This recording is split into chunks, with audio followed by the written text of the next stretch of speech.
E itong momento, hopi importante ko sa ito po namin quarterback, ora ko, amin dating edad di jovem lang.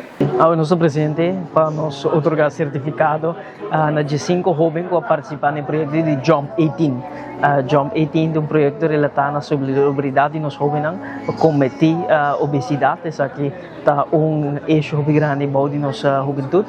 Obesidade, nós temos apoiar projetos para atender a obesidade. Nós jovens receber tools, instrumentos, conhecimento, regardar nutrição, que para comer, que é saudável, que não é saudável, como para comer, que é saudável, que não é saudável, atividade física, que é bom para nós.